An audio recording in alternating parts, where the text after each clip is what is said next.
Okay, welcome everyone. Hi, Neely. How are you? So good to see you. Welcome.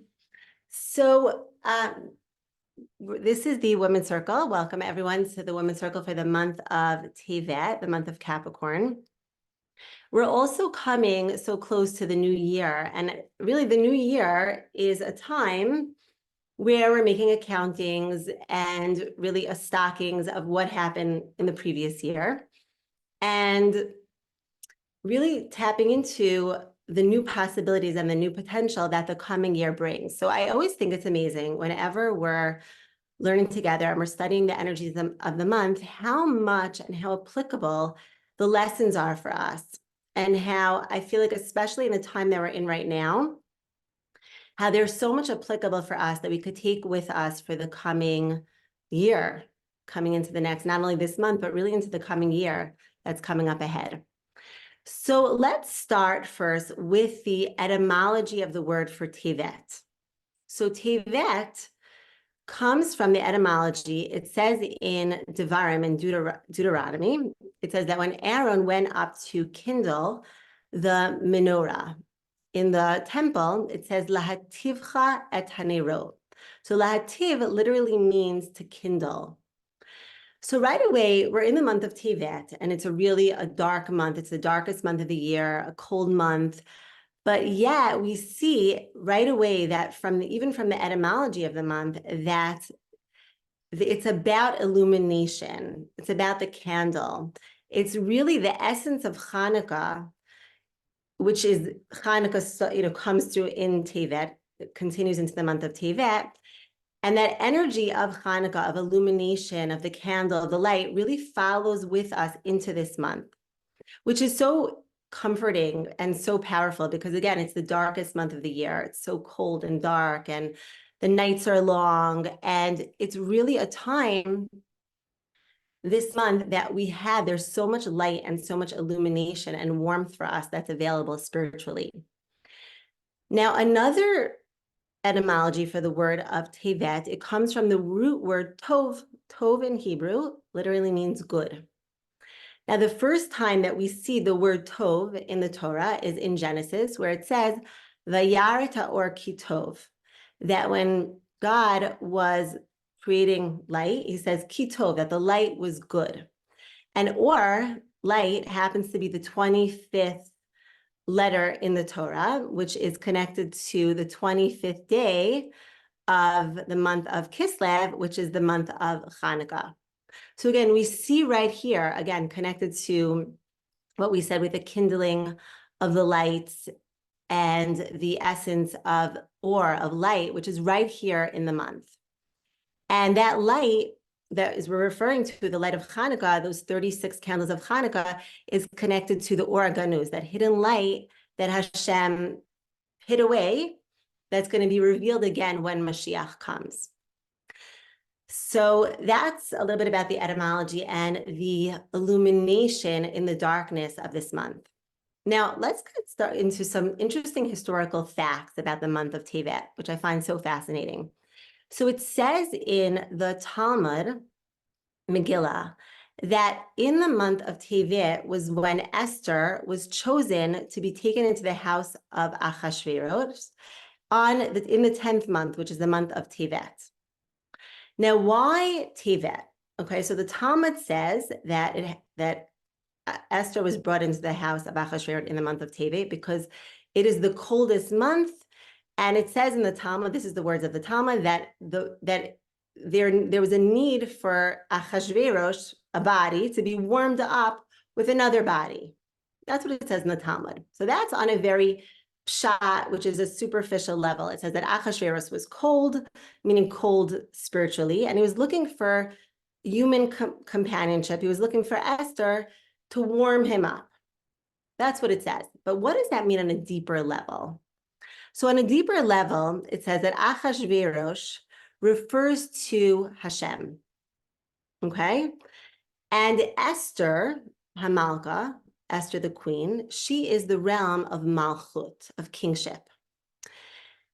Now, Achashverosh, the king, represents God. And what does he do? He's at this month, when he's bringing Esther into his palace, there's a unification with Hashem to the lowest realms, which is the realm of Malchut. Malchut is the lowest time, space, here and now reality.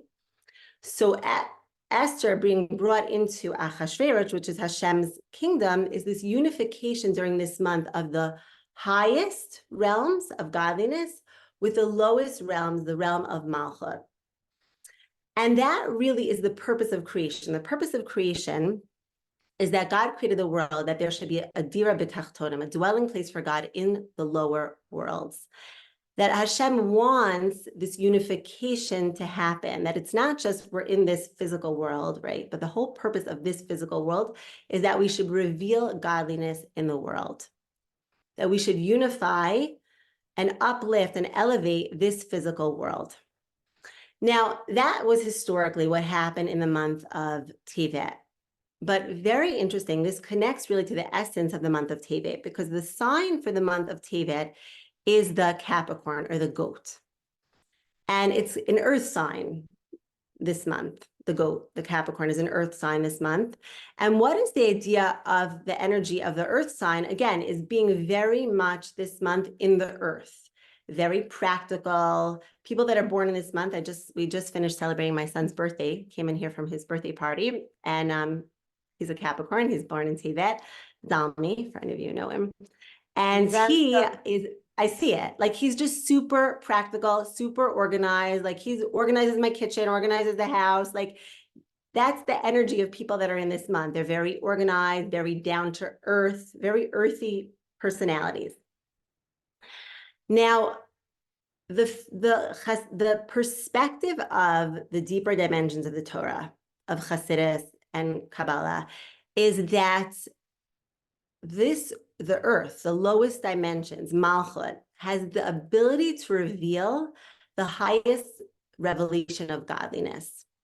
That in this very physical world, being in the world, doing our work of the very practical work in the world that we're doing, is where we have the opportunity to reveal Hashem in the mundane specifically. Specifically through the physical world is where we can reveal God the most. And we see that in the goat. The goat, it says about a goat, what is a goat? He's a climber. Goats are mountain climbers. They're not just staying like flat. They live on cliffs. They're climbing upwards. And that's just like this, the job that we have in this world is just to be in the physical world, and yet to be ascending upward, to be entering into higher levels of consciousness and awareness through learning, through connecting to Hashem, through connecting to God, and ascending upwards. And this month is about being very grounded, being in the world, accomplishing, doing. There's a lot of energy of, like, doing projects and working and being in the here and now, and, being very productive. But at the same time, recognizing, opening ourselves up to a higher level of reality and expanding our consciousness, that there is dimensions of reality that is way beyond what we see. Because very often when we're in the energy of just being in the practical and doing very day-to-day things, we could feel like we get stuck in the day-to-day, and we get stuck in the practicalities of things, and we can get out of being like, seeing the spiritual truth of what really we're accomplishing. And we see that in the etymology of Tevet. Tevet also comes from the root word of tovea, which means to drown. So either we could potentially drown in the day by day and get stuck in the schedule of waking up in the morning and going to work and taking care of practical stuff and going shopping and doing our day-to-day stuff. Or what the energy of this month is to bring consciousness, to bring awareness to what we're doing, to bring a higher level of reality, to bring intentionality into the day-to-day.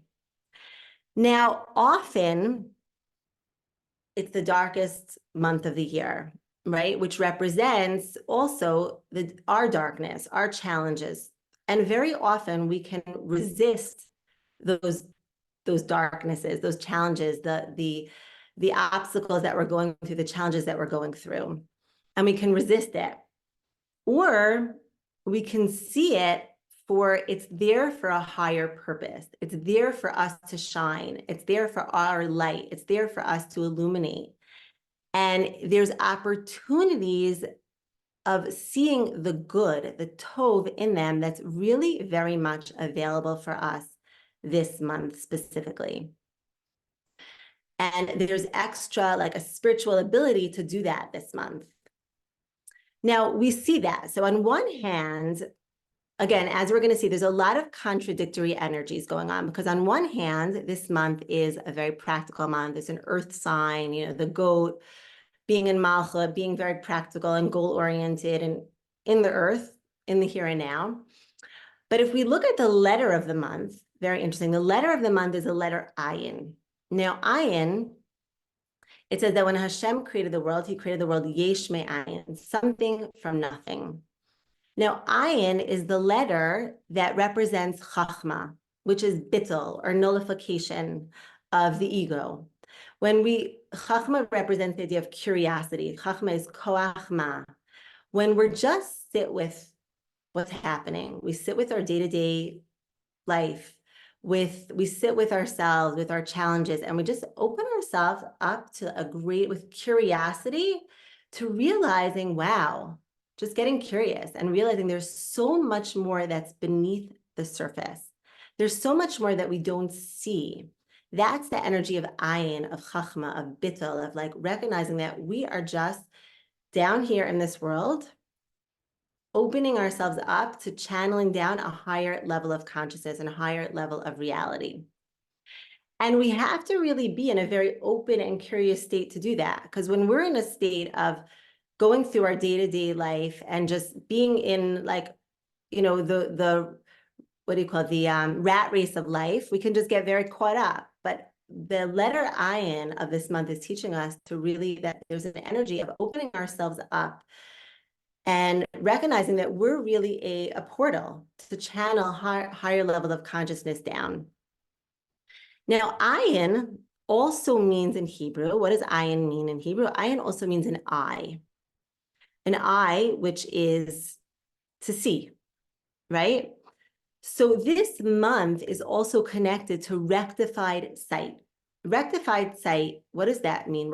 Comes from seeing beyond the surface level of reality.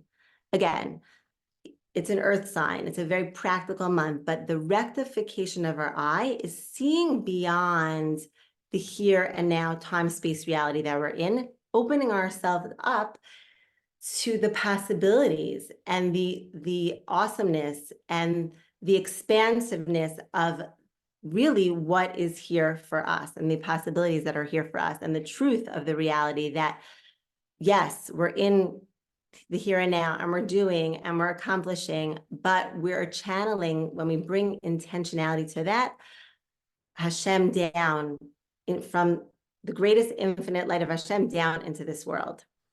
And that's what the Rebbe actually said. The Rebbe always said, open up your eyes, that Mashiach is here.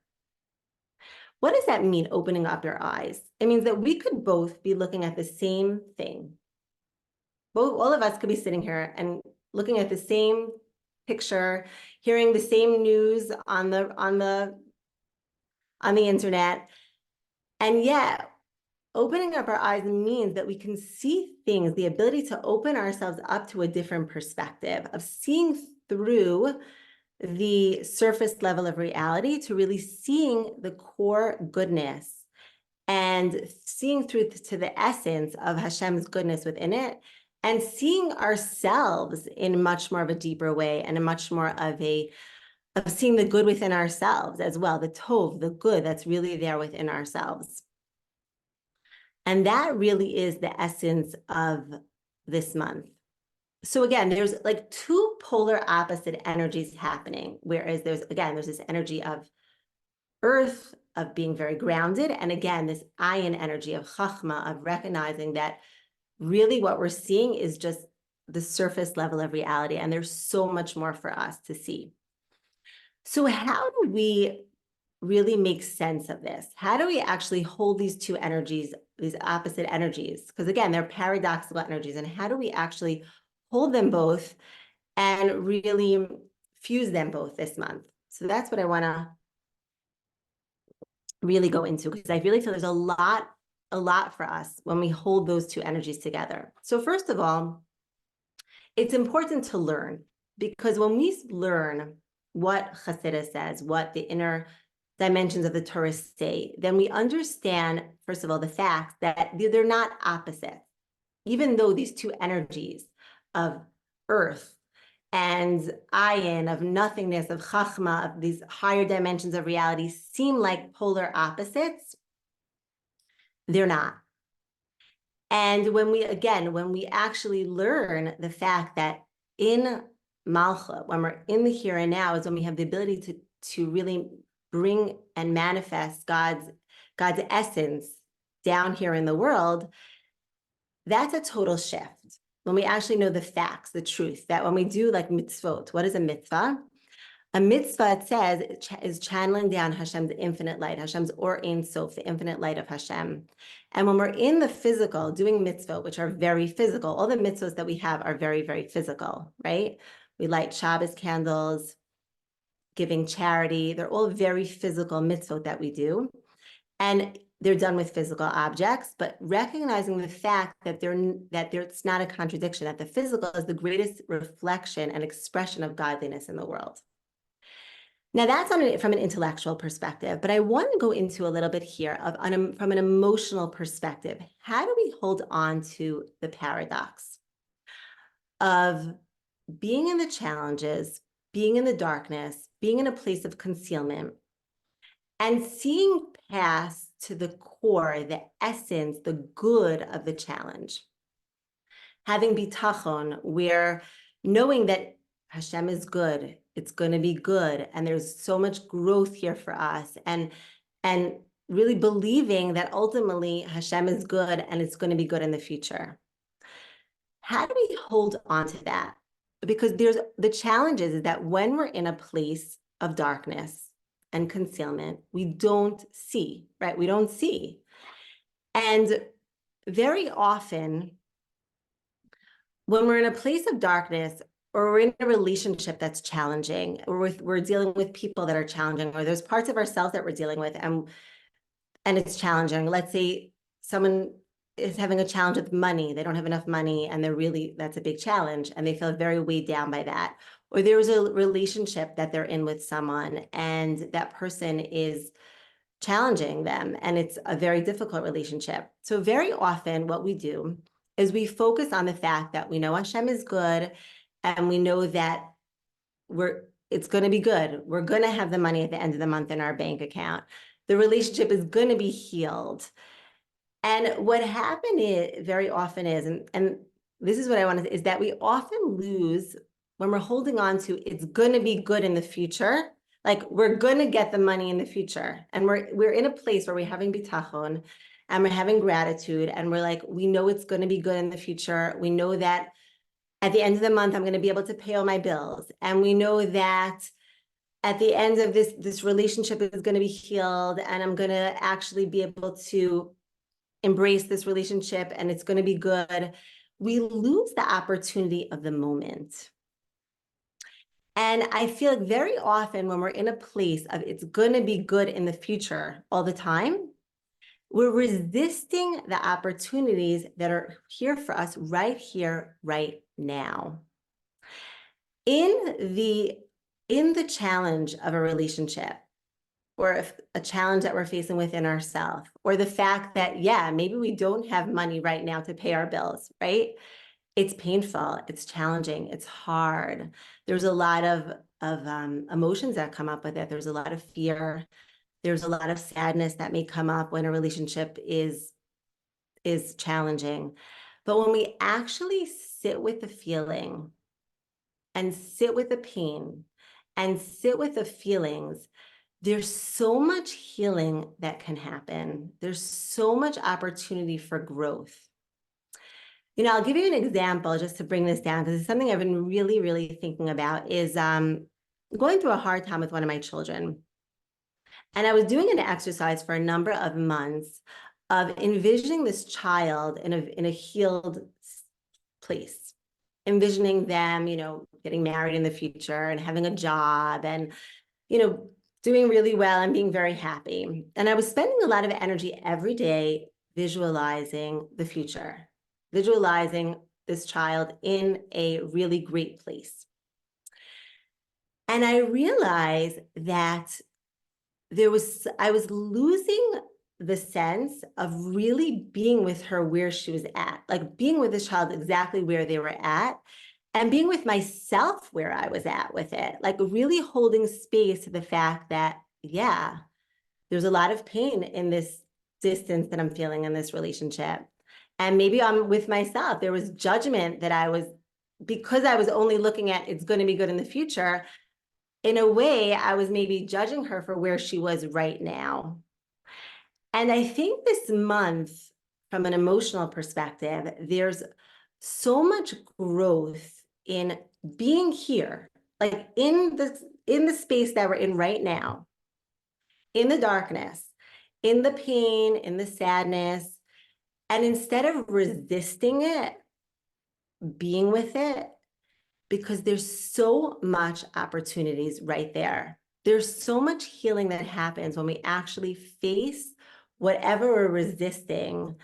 And when we open ourselves up to actually like feeling into it, there's so much healing available. And I saw this so much with this relationship with one of my children that I was like, wow, I faced so much of the pain within myself. Like, wow, there's a lot of pain in the relationship, and it was reflecting a lot of pain that was within me. And there was so much healing when I was able to come to it from a place of like really being here now.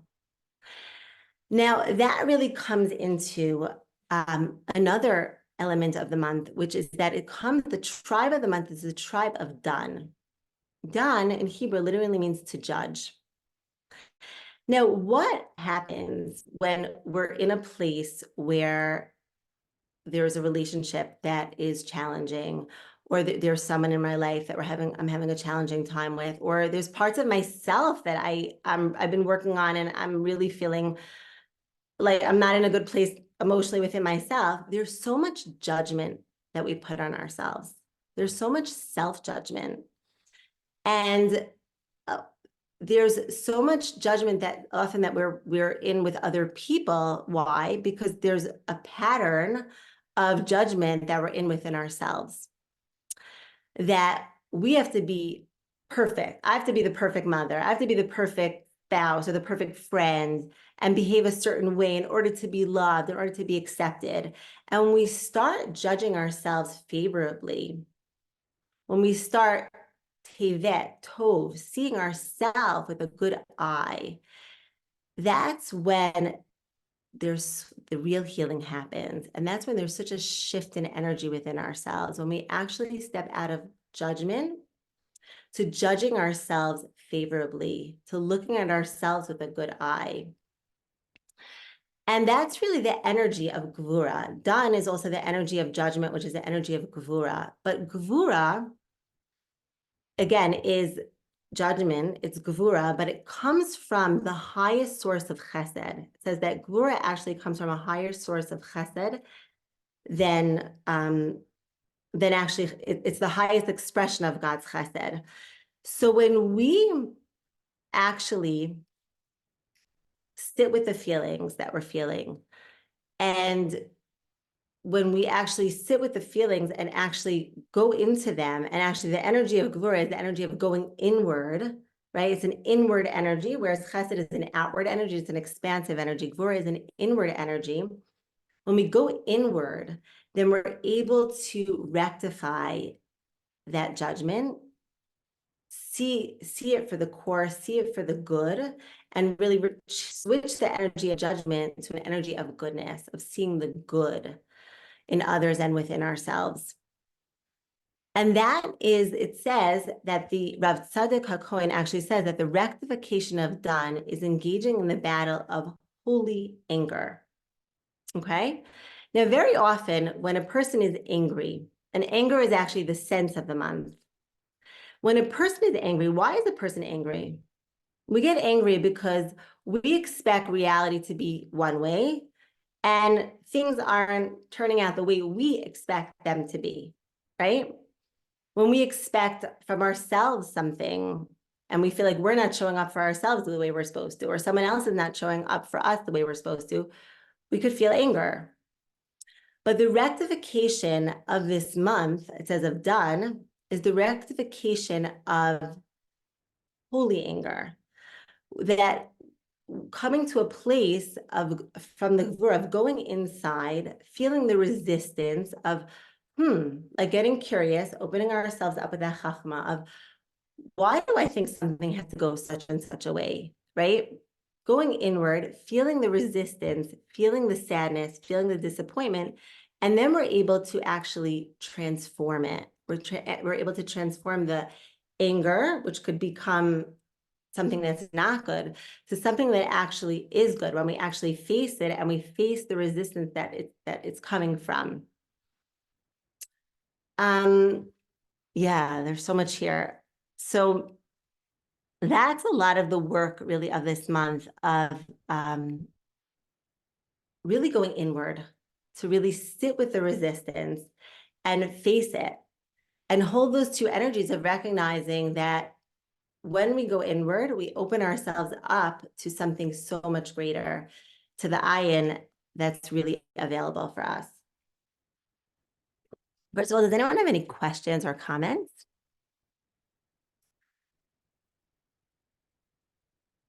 Anyone? Good to say.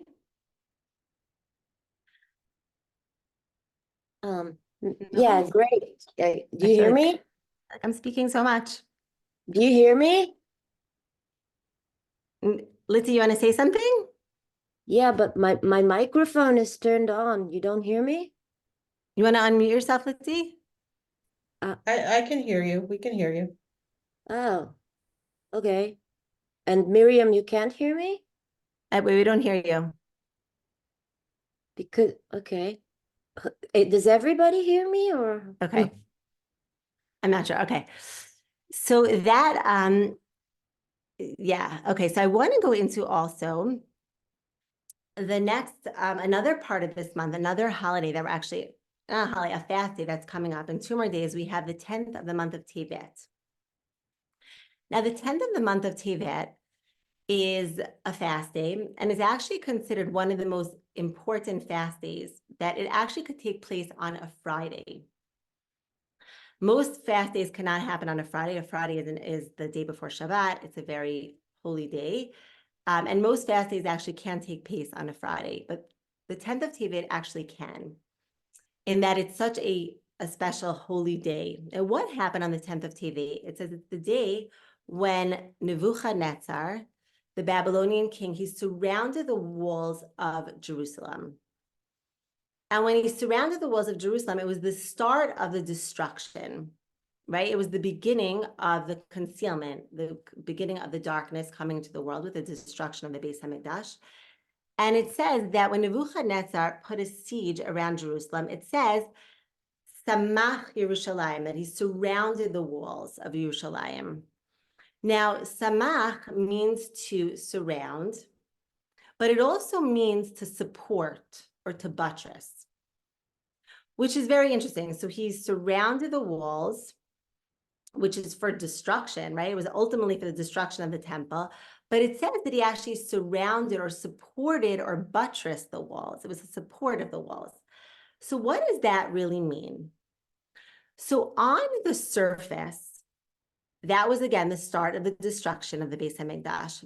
But on the surface, it seems negative. But actually, what was happening was that Hashem wanted the Jewish people that the walls should be surrounded, and that they should all be forced to stay inside the walls of Jerusalem and work out the issues that they were having with one another. It says that the Beis HaMikdash was destroyed. Why? Because of sinas chinam, because of baseless hatred one for the other. And when Nebuchadnezzar surrounded the walls, no one could leave. They weren't able to leave or enter Jerusalem. And therefore, everyone was had to stay together and work things out. So again, it seemed negative. It seemed like this was the start of the destruction. It actually seemed negative, but it was actually for the greatest good, that they should be there and they should work things out together. And they should actually find solutions and see good in one another. So again, what is the rectification of the 10th of Tevet? Is working on Ahavat Yisrael, seeing the good in others. But again, if we're not seeing good within ourselves, when we have a judgmental energy towards ourselves, when we're in an energy of judgment, of constantly judging ourselves, then automatically that's reflected out in our relationship with others. So this month, again, I really feel is such a strong time to really work on looking at ourselves in a good light, finding value, finding tov, finding goodness within ourselves. Because only when we start seeing ourselves in a good light can we start seeing others in a good light. That in order to love another person, it starts with ourselves.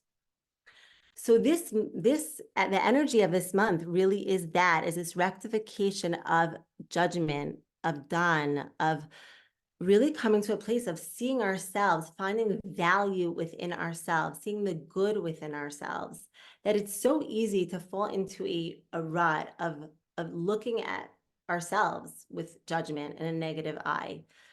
And when we start seeing ourselves in a good way, we reflect that out onto others. And that really is what the whole rectification of the 10th of Tevet is. It was the start of the destruction of the Beis HaMikdash, but the building of the Beis HaMikdash is when we're going to see godliness. When Mashiach comes, we're going to literally see godliness. We're going to be seeing this physical cup, right? We're going to be seeing each other, but we're going to be seeing the good, the godliness, the godly spark within everything and within each other. And it says actually that the tribe of Dan represented a spark of Mashiach. It says that there was Bitzalel and Oholiab, I think his name was, who were the builders of the Beis HaMikdash. Bitzalel came from the tribe of Judah, but Oholiab ben Achishemach, he came from the tribe of Dan. So he was involved in actually building the temple. So we see right there that the tribe of Dan was actually involved in building the temple. It says that the Zohar says that the commander of the chief army of Mashiach is also going to come from the tribe of Dan. And the tribe of Dan is this energy of Gvura, the energy of boundaries, of going inward, of going into the fears, going into the parts of ourselves that may feel anger, that may feel resentment, that may feel upset. And when we do that, then we're able to transform it. When we actually go in and actually face the resistance, face the feelings, then we're able to transform and we're able to come to our own personal geula and our own personal redemption. So again, I feel this month is a very, very powerful month because it's such a dark month. It's a month that besides Hanukkah, the whole end of the month, there's no holidays. It could feel like a very dark time, but just knowing again that it's tov, it's good, it's about light, it's about illumination, it's about the kindling, lehativ, and it's about really being in the world and elevating and recognizing, expanding our consciousness to really see that there's so much more. And that really only comes, I want to say that this really only comes through learning the inner dimensions of the Torah. I really feel like what we're doing in Live Kabbalah is just, it's not like a nice thing. To learn Chassidus, to learn the inner dimension of the Torah is not just like, oh, a by the way thing, a nice thing to do. Without that, we cannot see through the darkness, through the concealment of the world. And when we actually go in and we actually learn and we actually see the truth of the world for what it is, it gives us so much strength to face what's going on in the world, to face the challenges of the world, and the intensity of the world. Miriam, can you hear So me? I wanted to do an exercise, maybe for a moment, maybe of all of us, because again, this energy of this month is really to go in and maybe just take a moment to go into maybe a place within ourselves. I'm going to want to close their eyes for a moment and breathe in and breathe out. And we're going to start from our feet, from the place of Malchut, this here and now reality that we're in, feeling our feet on the ground, feeling very connected to the earth, connected to ourselves, our missions. We're going to move from the feet, feel that energy of Hashem's life force energy coming through our feet, traveling up to our right leg, the leg of Netzach, of being proactive and enduring obstacles and challenges. And then our left leg, the left leg of Hod, of acknowledgement of Hashem, that there's so much more beneath the surface. Going up to Yesod, that place of bonding to ourselves, connecting to ourselves, the depth of who we are, connecting to Hashem.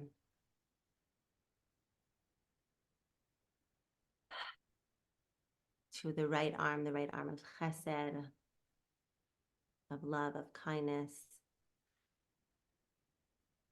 To our left arm, the arm of Gvura, of boundaries, of discipline, which is really the ultimate reflection of Hashem's Chesed, of kindness. To our Chachma, Bina, and Das, opening up our Chachma, our channeling up to Hashem, to a higher level of consciousness and awareness, up to Keter, to that crown on top of ourselves. And I want you to feel maybe a place within your body where you feel maybe some resistance, some sadness, maybe some pain, some tightness.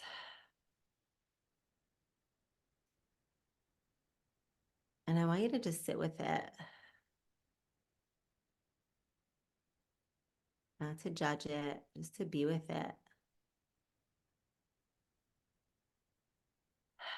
And to breathe into it and realize that Hashem is right there with you.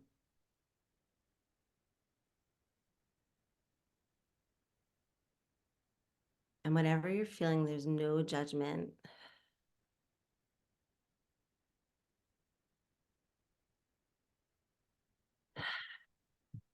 I want you to feel Hashem's love, chesed, which is the element of water. Just flooding away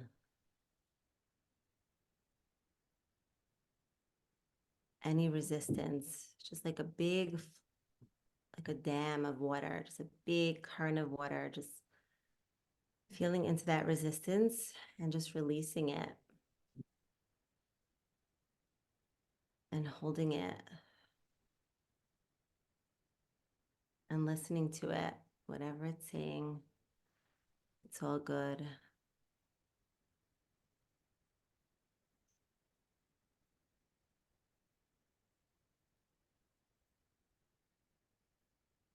Just being there for it.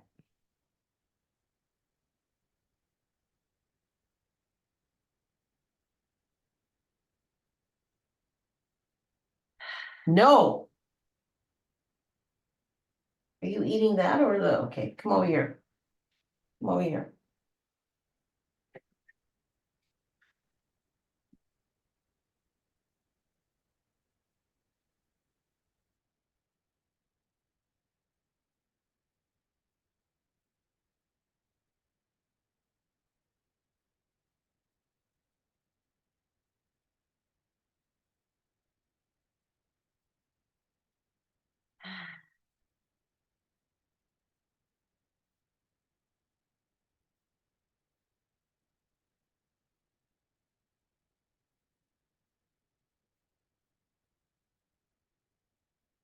Ah, wow.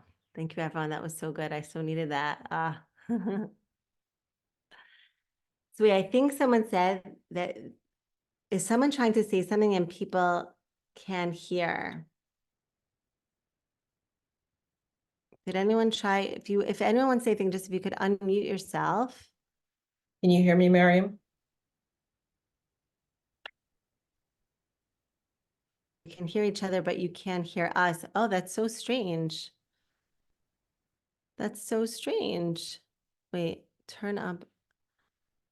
Oh, wait, maybe my volume was down. That's so strange. Do you hear? Can someone speak up? Maybe I can hear you now. Can you hear me now?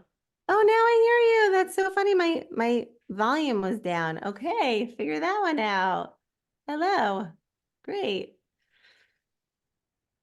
Yeah. First of all, Mazel Tov. Someone just said they have a birthday. Is that Rihanna? Mazel Tov, Rihanna. Happy birthday. Salto. Yeah. So did anyone have any questions or want to add anything or share anything? I also wanted to mention again that I think we should all take a moment also to just send light and safety to Eretz Yisrael, to all our soldiers, that they should be protected. And all the hostages should just be miraculously saved and miraculously just come out. They should just be freed in a miraculous way this month. Amen. Please, Hashem. Yes, please, God.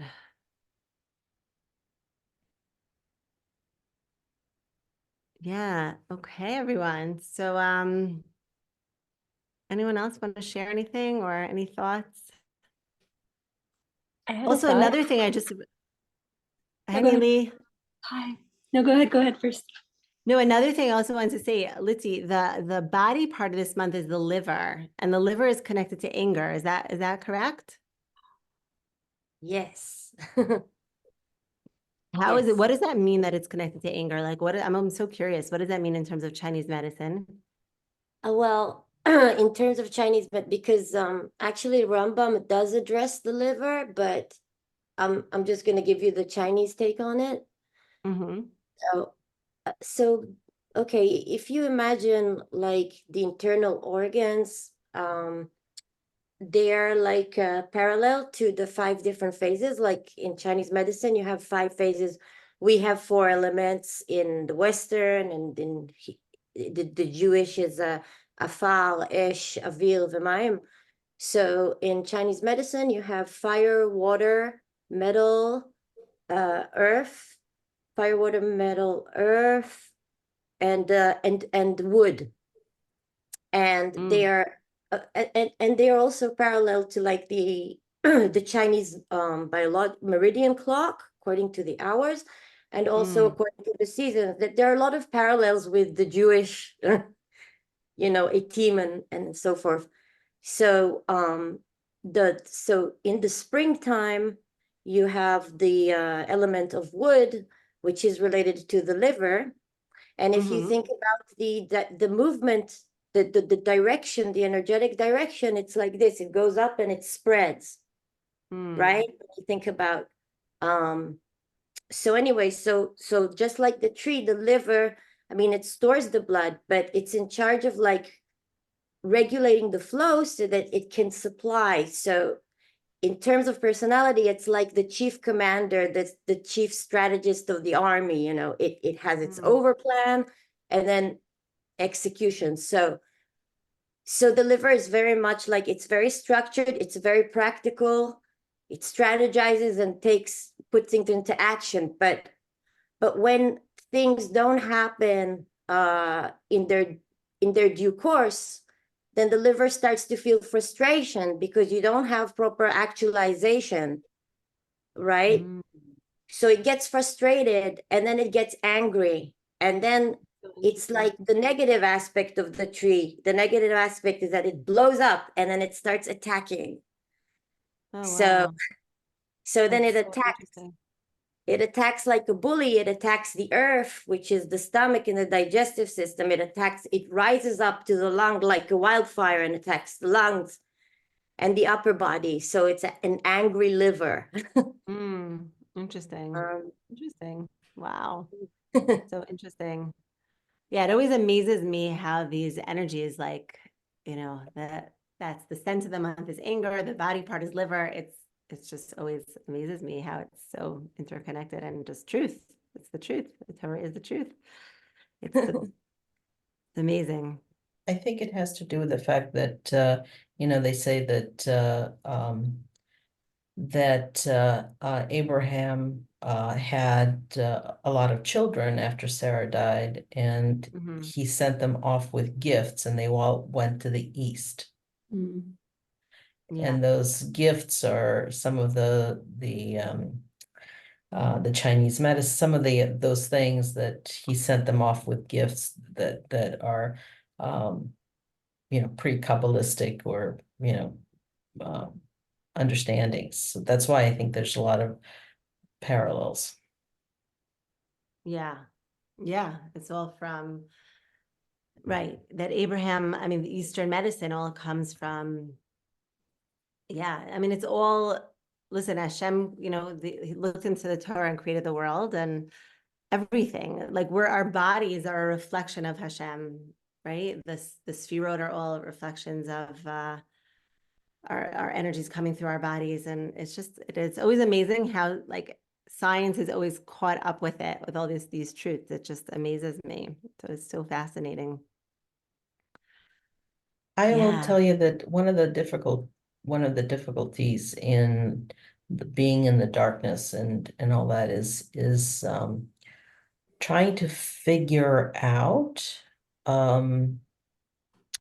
how to navigate back up. While you're in the dark, it's the trying to understand back up. It's there is a principle that says that, the more you study Kabbalah and all that the other side kind of fights against you and throws obstacles your way. It's the sometimes you get to a point where you say, you know what, maybe I should just stop and not do that so that I can just not have those obstacles. And that fight is real. Yeah. I hear you. No, I hear you. I mean, you're saying that when the more we learn, the more we grow, the more that there's the pull from the other side. It's not the pull, it's that I have found that in places where I've kind of risen and gotten to a point where I said, okay, I'm actually gonna, redouble my efforts of study, do this, do that, Yeah. do these things and do them, right? That I get like slapped down on the physical side, not on the spiritual side, on the physical side, which also causes me to doubt, right? And so it also causes me because you go from a place of, kind of happiness and connectedness, you get shoved back down to lack of connectedness because you are no longer in a state of joy or happiness, so you feel disconnected, right? So you get shoved into disconnectedness, and it takes time to climb back out. You may, and the reality is that you probably climb much higher than you were at the initial point, but you have to climb. And so every Yeah. time you get down to that level, you say, God, if I just didn't push, maybe I wouldn't have to climb. Yeah, listen, I mean, Hashem is always like giving us, opportunities to grow and to like, when we fall, we always know like that we're going to go higher. Like there's always that we are going to go higher, but we have to be patient for the process. And I think a lot of times we want to see like we're just waiting to be on the other side already. But I think that, and this is something that I've been really coming through, is that like when we actually sit with the resistance and we sit with the pain and we actually allow ourselves to feel it, it does just go through us. Like it does. And that allows us when we're fighting it, we're like, we should have bitachon and we should be like good and we should be fine and then we often are just like in resistance to our human feelings. And that prevents us often from actually climbing out of it. This morning I actually made the conscious choice of sitting down and saying, you know what, I'm gonna write down all of the negative thoughts. I'm just gonna go ahead and instead of having just a kind of a generic understanding of what the negative thoughts are, just articulate them, just to allow them to flow on a piece of paper so that they're fully articulated, so that I can see them on a piece of paper, so I can understand what is it that the Yetzer Hara is saying, not in a general emotional sense, but in articulated words. Yeah. Yeah, absolutely.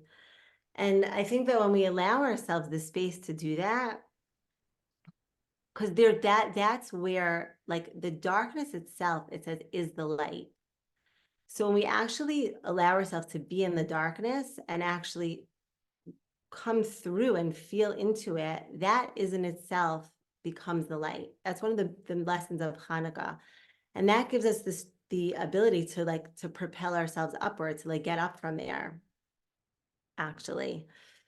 But we have to also just be patient with ourselves. I think to recognize that growth is it's a process, and it's a step by step, day by day process. And I think a lot of us, again, this judgment of being very hard on ourselves, of being like, I'm here and I was here and then I went down here. And there's so much of we see ourselves in a very black and white or a hierarchical way, in a linear way. And growth is just not like that. There's a lot of like, go up and we go down, and and we're always, it's a process. And it's the judgment, again, I think that which is really what this month is, of like that we can get, the judgment is really what holds us back. That we're like, I'm here and I should be there.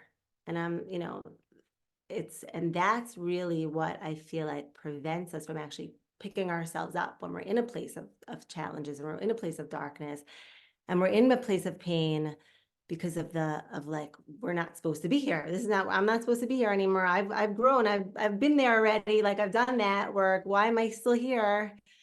If we just allow ourselves to be like, it's okay. Like it's okay.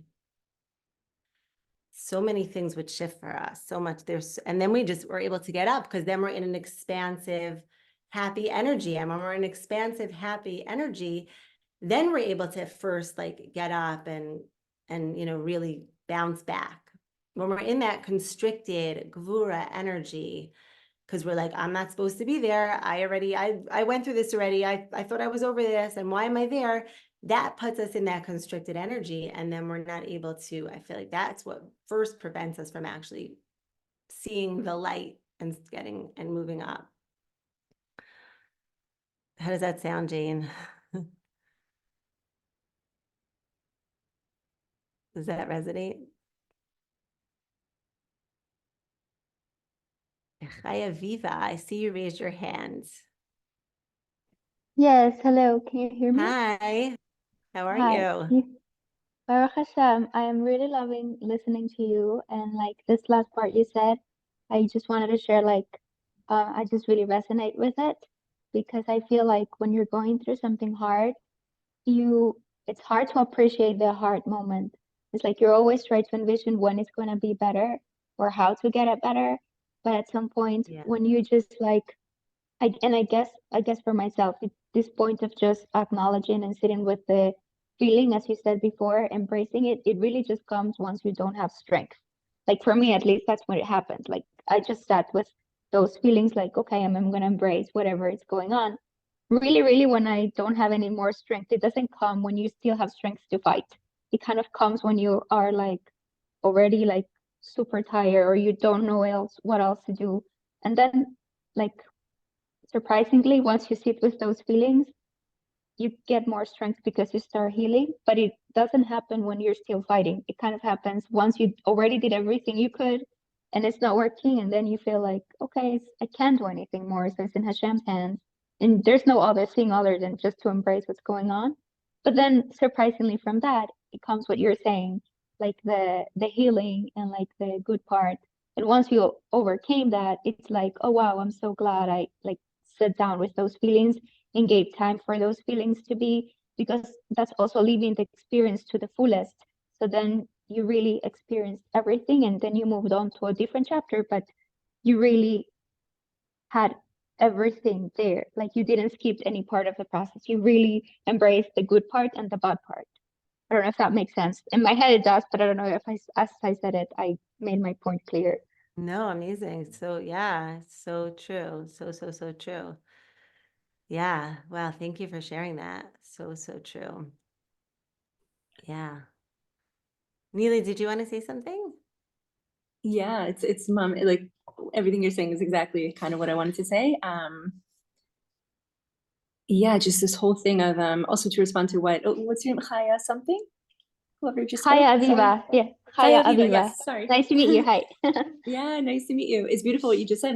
It's like it connects to the idea that I wanted to share, which is that like what you're talking about is you're getting to a place where you're just like, it's surrender basically. It's like I've done everything, I've tried everything, and then you're just exhausted, and then you're just like, you surrender.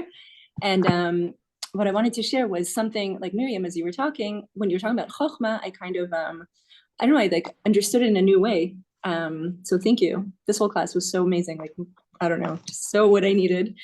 So thank you for all of it. But chokhmah is basically that place of just like Miriam was saying, like curiosity and openness. And that's the place where we can really transform, like to go from that place to whatever it is that needs to be like the next step. But my new realization about chokhmah was that it actually, because you're saying that it's like the opposite in many ways of the opposite of ein, but in many ways, it is ein. But as you were talking, it's like koachma is the power of what, and it's actually very, very practical. Like I never thought of chokhmah, because I always thought of chokhmah as like this like expansive, ein state, but it's actually the power of what, and which is actually very, very practical, like the power of what is, like what is a very tangible thing. So yeah, the last thing I want to like say about this whole thing is that that's kind of like, I don't know, when you're in a state of, this is something I thought of a while ago, like based on this idea of chokhmah, is that when you're in a state of anxiety, like I think the whole world is, like our whole anxiety level has like upped a lot. Like I've been dealing with a lot of anxiety lately. And this is something that I think is so helpful, is because anxiety really stems more from the left side of like Gevura and also Bina, which is on top of Gevura, which is like over analyzing and thinking, and it's more constrictive in the way that we think and the way that we feel. And so when we go from that place of like more constriction, when we go from there to a place of chokhmah, of like expansion, it's like the power of what. And it's also like when you're having a panic attack, there's this idea to really look at like what is around you. Like this is an olive, which I've been eating. I'm like, these olives are amazing. You know what I mean? Just like really koach ma, like the power of what, you know, really is. And that brings you down to like the world, the reality. So I don't know, it's just amazing, like that connection between the ayin and the like really, really practical, tangible. So yeah, thank you for this class. It Yeah. was so, Oh, that's so beautiful. so awesome. That's so That's beautiful. really great. Yeah. I love what you said about koach ma. It made me think that, you know, ma means what, but it's also one of the divine names of God, of Hashem. Mhm. So Mhm. Shem Ma, when you take Shem Havaya, the 4-letter name, and you do the milui, you fill it up with a combination of Alephs and Yud, it's called Shem Ma because it's equivalent to 45. Now 45 is also Adam, to be a human, and Yaakov Avinu Israel, which is Merkava for Sfirat Tiferet, was able to reconcile and find, you know, birth, a reconciliation between Chesed and Gvura, between, you know, the expansive mercy, you know, and judgment. And so he's like Merkava for Tiferet, and the name of God used for Tiferet is Shema, which is also Adam. So Koach Ma, Wow. that's probably that's the Koach, that's the light coming from Chochma into Tiferet, Koach Ma. Wow. Beautiful. Wow. Beautiful. Thank you. Beautiful. Yeah, I think that's like, that is like I think when I learned about this idea of Chachma, and I think that's the biggest, most healing attribute that we can actually do is just to be curious. Because again, there's so much like judgment and so much like the things are supposed to be this way. Like, what is anxiety? Is like, okay, like I expected something to be like this, or like I'm living in the past or the what's going to be. And like when we're just curious of just like, wow, okay, like being open to, okay, so maybe things were that way in the past and we don't know what the future is going to be, but let me be curious to like, what's the possibilities that are out, that are there right now in this moment for me, right here, right now. There's so much that opens up because it's that rigid, linear way of thinking, but our soul is so multidimensional. And what coming from the place of our soul is we're coming from a place of expanded consciousness where we see things in a much more broader way. Where when we see things in a very linear way, then that's when we get stuck because we're like, okay, this is linear. This is how it's going to be. This is how it's supposed to be. But when we actually open ourselves up to that ayin energy, we see things in so much more of a broader perspective. And we don't get stuck on this is what was, and this is what's going to be, and this is how it's supposed to be. We're just in a place of like, wow, like what's in store for me? And it's exciting. It's actually a very exciting energy, like a very enthusiastic energy, this energy of ayin. And it's almost like a very, I see that with my children, with like little kids, just live in that place of like curiosity, like, wow, this is so interesting. That's so interesting. They're not in their head, like what you were saying, Neely, of like, you know, just like, they're in Malcha, they're living, they're here, they're on the earth, and they're curious. It's an amazing energy to just be curious, you know, just open our Chachma and yeah, like there's so many possibilities in that place. There's so much, like there's so many perspectives and possibilities, and we see ourselves and we start seeing others in that way. Wow, like there's so much that shifts for us. Yeah, wow. Litzy, someone was asking you a question here. How can the liver be supported so that it remains calm rather than angry and attacking? Is that about midot, or are there nutritional or other elements to incorporate? Litzy, by the way, is a Chinese medicine doctor. She recently graduated. She gets a big applause.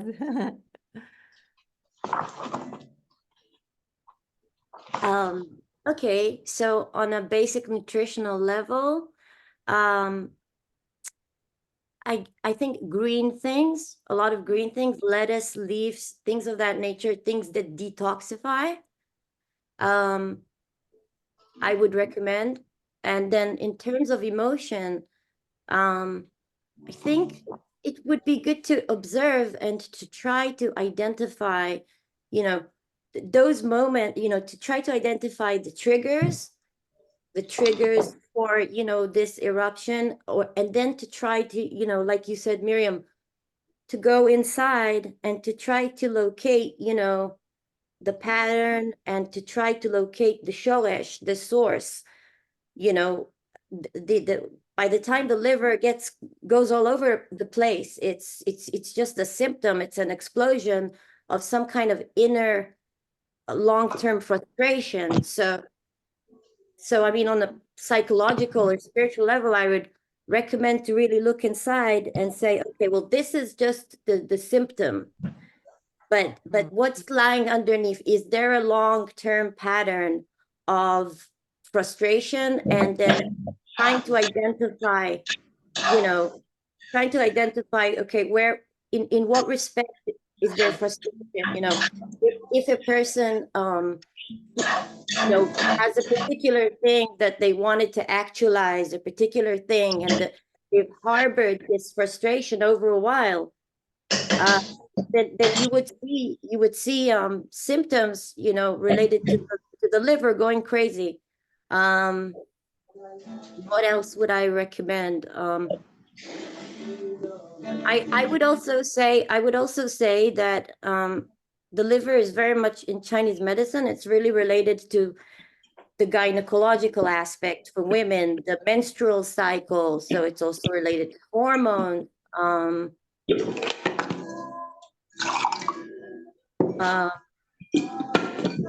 Yeah, I think I would say like on a nutritional level, I would go green.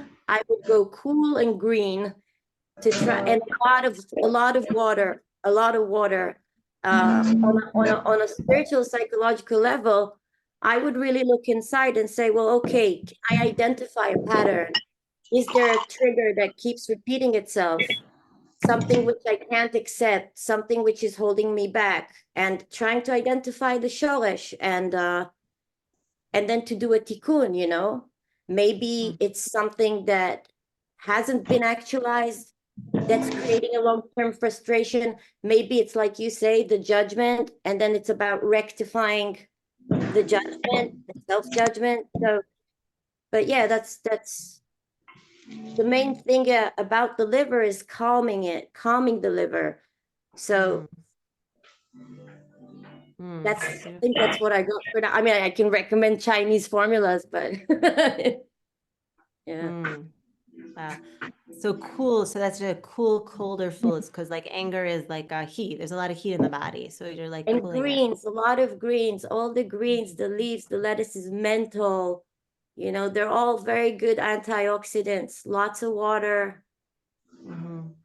And really like, you know, examining the anger, trying to figure out what the triggers are, you know, are there patterns that you can identify, and then trying to identify something which was distorted somewhere back before, that's creating this ongoing cycle of being anger, frustration, being triggered by a particular yeah.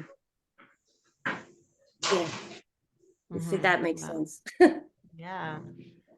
Wow, thank you. Thank you for sharing. So thank you everyone for being here. It's just be a beautiful, miraculous, illuminated month of good, of seeing good, of seeing good in ourselves, seeing good in others, rectifying that I in the I, and just, yeah, safety for the land of Israel and protection for our soldiers, and just miracles.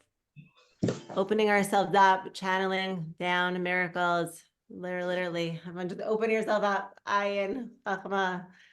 Should just see miracles this month. So great to see everyone. Thank you, Okay. Miriam. All right. Bye-bye, everyone. Have a good, beautiful month. Okay. Thank you. Thank you Bye-bye. all. What a lovely experience. Thank you. Thank you. Thanks for Thank you, being Miriam. on. Thank you so much. Okay. Thank you Bye-bye. so much. Bye.